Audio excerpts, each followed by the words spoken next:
सवाल नंबर 1, पानी में नींबू डालकर नहाने के क्या फ़ायदे होता है? सवाल नंबर 2, आयुर्वेद के अनुसार रात का भोजन कैसा करना चाहिए? सवाल नंबर 3, रोज़ाना सुबह खाली पेट शहद खाने से क्या होता है? सवाल नंबर 4, तेज़ी से वज़न घटाने के लिए क्या छोड़ना पड़ता है? सवाल नंबर 5, क्या रोज़ाना चावल का सेवन करना सही होता है? सवाल नंबर 6, अच्छे पाचन तंत्र के लिए कौन से विटामिन लेने चाहिए? सवाल नंबर 7, क्या डायबिटीज़ के मरीज़ अनार का जूस पी सकते हैं? सवाल नंबर 1, अच्छे पाचन तंत्र के लिए कौन से विटामिन लेने चाहिए? दरअसल विटामिन सी से भरपूर आहार का सेवन करने से पाचन तंत्र मजबूत रहता है। विटामिन सी में एंटीऑक्सीडेंट गुण पाया जाता है। आपके शरीर में विटामिन सी की कमी है तो आप डॉक्टर की सलाह पर इसका सप्लीमेंट भी ले सकते हैं। हालांकि प्राकृतिक आहार का सेवन अधिक फायदेमंद होता है। विटामिन सी रिच फूड में आलू, ब्रोकली, कीवी, स्ट्रॉबेरी, संतरा और अन्य खट्टे फल आदि शामिल होता है। इसके अलावा विटामिन डी का सेवन करने से रोग प्रतिरोधक क्षमता बेहतर होती है। बाउल मूवमेंट को ठीक करने में विटामिन डी अहम भूमिका निभाता है। अच्छे पाचन तंत्र के लिए आपको विटामिन डी से भरपूर आहार का सेवन करना चाहिए। विटामिन डी रिच फूड की बात करें तो अंडे की जर्दी, रेड मीट, दलिया, दूध, सोया के उत्पाद और दही आदि में विटामिन डी की अच्छी मात्रा पाई जाती है। सवाल नंबर 2, आयुर्वेद के अनुसार रात का भोजन कैसा करना चाहिए? दरअसल रात के समय भोजन करते समय आपको सबसे ज़्यादा सावधानी बरतनी चाहिए। आयुर्वेद में रात के भोजन को लेकर कुछ नियम बताए गए हैं जो कि इस प्रकार है। जैसे रात के समय में डाइट में हरी पत्तेदार सब्जियों का सेवन करना चाहिए। ऐसा करने से आपके शरीर को जरूरी पोषक तत्व मिलता है और शरीर निरोगी होता है। रात में दूध पीना भी शरीर के लिए फायदेमंद माना जाता है, लेकिन भोजन करने से 30 मिनट पहले या भोजन के 30 मिनट बाद ही इसका सेवन करना चाहिए। रात के भोजन में दाल का सेवन भी बहुत फायदेमंद होता है। इससे आपके शरीर को प्रोटीन समेत कई जरूरी पोषक तत्व मिलते हैं। आयुर्वेद के मुताबिक रात के भोजन में गेहूं की रोटी का सेवन करने से आपके शरीर को नुकसान हो सकता है। रात के भोजन में नमक की मात्रा को संतुलित रखना चाहिए। अगर आप बिना किसी नमक वाला भोजन करते हैं तो यह ज़्यादा फायदेमंद होगा। हल्दी, मेथी, धनिया, अदरक और जीरा जैसे मसालों का सेवन शरीर के लिए फायदेमंद होता है, इसलिए रात में इनका सेवन करना चाहिए। लेकिन ध्यान रहे कि इस दौरान बहुत ज़्यादा मसालेदार खाना नहीं होना चाहिए। सवाल नंबर 3, रोज़ाना सुबह खाली पेट शहद खाने से क्या होता है? दरअसल आज के समय में हर कोई फिट रहना चाहता है। ऐसे में वजन कम करने के लिए जिम और तरह तरह के तरीके अपनाते हैं। लेकिन आप वजन कम करने के लिए खाली पेट में गुनगुने पानी के साथ शहद का सेवन कर सकते हैं। इससे शरीर में जमा अतिरिक्त चर्बी को कम करने में मदद मिलती है। आप चाहे तो इसमें नींबू या जीरा पाउडर मिला सकते हैं। इसके अलावा गले की खांसी को दूर करने के लिए भी आप शहद का सेवन कर सकते हैं। इसके एंटीबैक्टीरिया गुण कफ को ख़त्म करने में मदद मिलती है और आपकी खांसी को भी कम कर सकते हैं। इसके लिए आप सुबह गर्म पानी के साथ शहद पी सकते हैं। आमतौर पर कई लोग गले की खराश की समस्या से अक्सर परेशान रहते हैं। ऐसे में गले की खराश को दूर करने के लिए आप खाली पेट 1 चम्मच शहद का सेवन अजवाइन या अदरक के साथ कर सकते हैं। इससे आपके गले की खराश में काफ़ी आराम मिल सकता है। सवाल नंबर 4, पानी में नींबू डालकर नहाने के क्या फ़ायदे होते हैं? दरअसल अक्सर आपने देखा होगा कि कुछ लोग अपनी ऑयली स्किन की समस्या से परेशान रहते हैं। ऐसे में इस समस्या को दूर करने में नींबू का रस आपके बेहद काम आ सकता है। यदि आप नींबू के रस से स्नान करते हैं तो शरीर का अतिरिक्त ऑयल दूर हो सकता है। वहीं ज़्यादा ऑयल के कारण व्यक्ति के पीठ, चेहरे या सीने में मुहासे निकल आते हैं। ऐसे में इस समस्या को दूर करने में भी नींबू के पानी के स्नान आपके लिए बेहद उपयोगी साबित हो सकता है। इसके अलावा जैसे जैसे उम्र बढ़ती है वैसे वैसे व्यक्ति की त्वचा में ढीलापन आना शुरू हो जाता है। हम आपको बता दें कि त्वचा में कसाव लाने के लिए नींबू का रस आपके बेहद काम आ सकता है। आप अपने नहाने के नींबू के पानी को अच्छी तरह से मिलाएं और बने मिश्रण से स्नान करें। ऐसा करने से न केवल झुर्रियों की समस्या से राहत मिल सकती है बल्कि व्यक्ति की त्वचा में भी कसाव आ सकता है। इसके साथ ही बता दें कि नींबू के अंदर सिट्रिक एसिड होता है जो न केवल शरीर की गंदगी को दूर करने में उपयोगी है बल्कि नींबू के अंदर पाए जाने वाले ब्लीचिंग प्रॉपर्टी त्वचा के दाग धब्बों से राहत दिलाने में भी आपके बेहद काम आ सकते हैं। ऐसे में आप नींबू के पानी से स्नान करें। ऐसा करने से त्वचा के दाग धब्बों से राहत मिल सकती है।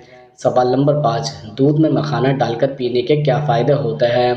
दरअसल मखाने को पुराने समय से ही हृदय के लिए फ़ायदेमंद माना गया है। मखाना एंटीऑक्सीडेंट का भंडार है जो आपको पेट संबंधी समस्याओं से राहत दिलाने में मददगार होता है। मखाने में फाइबर की उच्च मात्रा पाई जाती है, जो आपके पाचन तंत्र को दुरुस्त रखने के साथ ही कब्ज आदि से भी छुटकारा दिलाता है। वहीं मखाने को दूध में उबालने से दूध में पाया जाने वाला लैक्टोस भी मखाने में अवशोषित हो जाता है, जो आपके पेट दर्द, ब्लोटिंग आदि समस्याओं में मददगार साबित होता है। इसके अलावा डायबिटीज़ की समस्या में भी मखाना और दूध का सेवन एक साथ करना काफ़ी लाभदायक माना जाता है। दूध में मखाना उबालकर खाने से आपका ब्लड ग्लूकोज और ब्लड शुगर लेवल नियंत्रित होता है। डायबिटीज़ के मरीज दूध में मखाना उबालकर बेझिझक इसका सेवन कर सकते हैं। इसके नियमित सेवन से उनका ब्लड शुगर लेवल नियंत्रित रहेगा। मखाने में एंटी डायबिट प्रॉपर्टी पाई जाती है, जो आपको डायबिटीज़ के लक्षणों से भी बचाता है। इसके अलावा आमतौर पर कैल्शियम की कमी के कारण जोड़ों में दर्द की समस्या होती है। मखाने को दूध में उबालकर खाना हड्डियों के लिए किसी औषधि से कम नहीं है। मखाना और दूध दोनों ही कैल्शियम का बेहतरीन स्रोत है।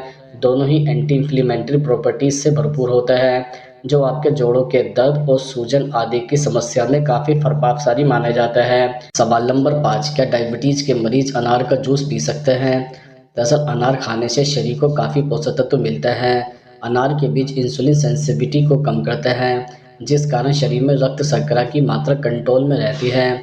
हम आपको बता दें कि अनार में फाइबर मौजूद होता है, जो आपकी भूख को कंट्रोल रखने के साथ आपके पाचन तंत्र को भी दुरुस्त रखता है।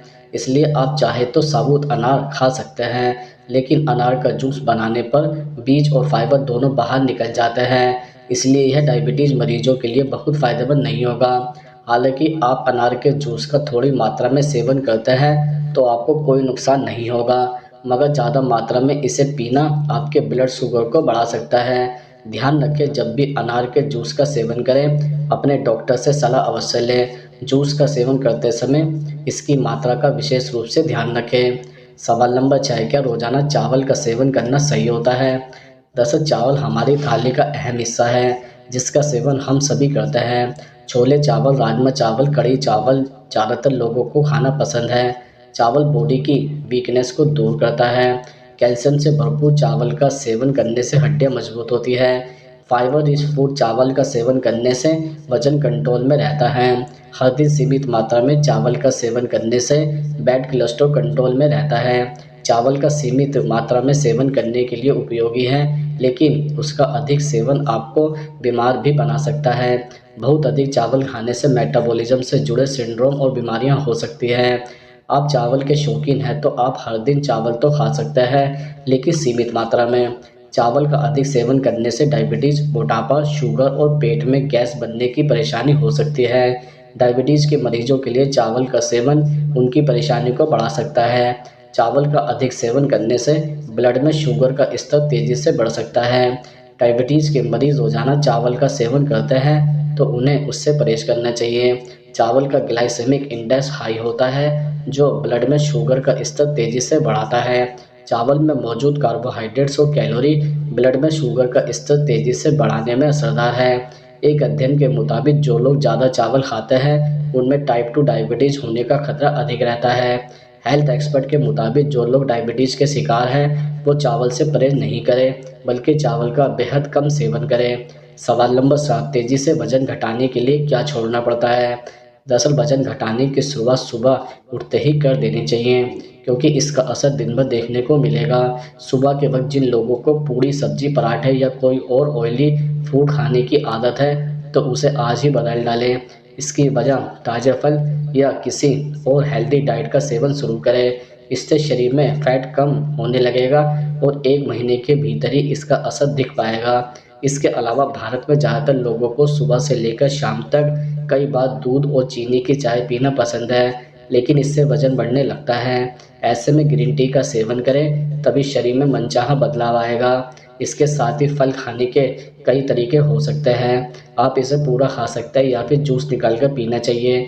अगर आप इसका शेक पीते हैं तो शरीर को नुकसान उठाना पड़ सकता है, क्योंकि फल और दूध की तासीर अलग अलग होती है, जो पेट में गड़बड़ी पैदा करेगा और इससे वजन बढ़ने लगेगा। इसके अलावा मिठाई से लेकर आइसक्रीम खाना भला किसे पसंद नहीं होता, लेकिन अगर आप चीनी या इससे बनी चीज़ों का सेवन ज़्यादा करेंगे तो यह वजन बढ़ाने में ज़रा भी देरी नहीं करेगा। इसलिए मीठे का सेवन सीमित मात्रा में ही करें।